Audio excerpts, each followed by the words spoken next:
Divorcing my husband was the biggest mistake I have ever made. I did not expect this backlash. If I could give anyone a single piece of advice about divorce, it would be this: don't do it, unless your spouse is abusive or endangering your children. But in the absence of something extreme like that, take a long, hard look at what you're about to do, because once it's done, you can't undo it. My story is different from those that end with a happy, independent life after divorce. I wasn't escaping abuse or neglect. I was running from something I didn't even realize was my own creation. For 8 years, my husband and I built a life together. It wasn't perfect, but it was mostly good. We had 4 kids. We loved each other, or at least we used to. Then, 5 years in, I got a promotion. It was a big one.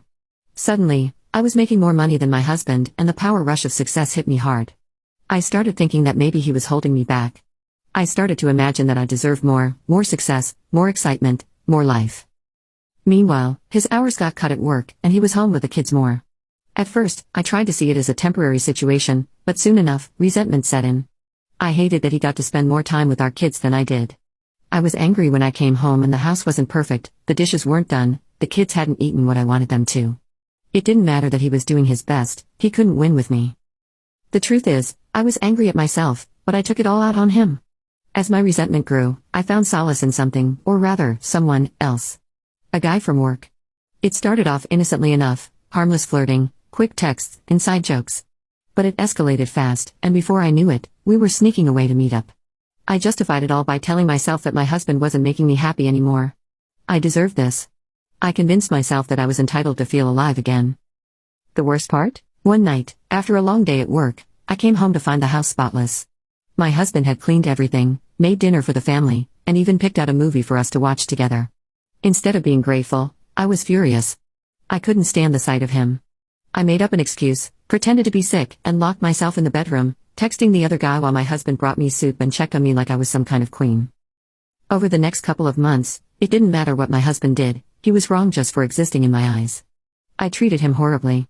I belittled him, picked fights over nothing, and ignored his every effort to make things work. I knew he was breaking, but I didn't care. I wanted him to break. I wanted him to give me a reason to leave. And then he found out about the other guy. I'll never forget the look on his face, how he held back tears as I stood there, stone-faced, refusing to apologize. He begged me to stay, to try and fix what we had, but I had already made up my mind. I wanted out. So I filed for divorce. In the days leading up to it, I posted about my situation online, receiving endless validation from strangers. You deserve better, they told me. Leave him and live your best life. I ate it up. It felt good to be supported, to have others cheering me on in my decision to destroy my family. The divorce went through without a hitch. My husband barely fought back. He was so heartbroken, he just wanted it over with. I felt free, finally free. The thrill of independence was intoxicating. For about a month. That's when reality came crashing down. I missed garbage day 3 times in a row. The dishes piled up in the sink. The laundry mountain grew so high that I had to sniff clothes to see if they were clean enough to wear. My kids. Oh God, my kids. They were miserable. My oldest stopped talking to me completely after she found out about the guy from work. The others wanted to live with their dad. But what really killed me was seeing my ex-husband again. I started calling him to watch the kids when I couldn't keep up with work and parenting. Every time he came over, he cleaned the house, did the laundry, made dinner, everything I couldn't manage. And then, without a word, he'd leave, looking more defeated each time. One night, after he took the trash out because I forgot again, I stood there in the driveway and asked him, "Do you think we could get back together?" He looked at me, tears filling his eyes, and whispered, "I don't know if I can. The pain has been too much for too long.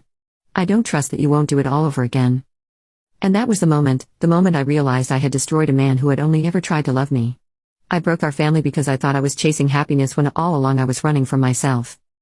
If you're reading this and thinking about divorce, please, for the love of God, think about what you're really doing. Don't make my mistake. Don't destroy something beautiful just because you're convinced there's something better out there. I'll spend the rest of my life regretting what I've done.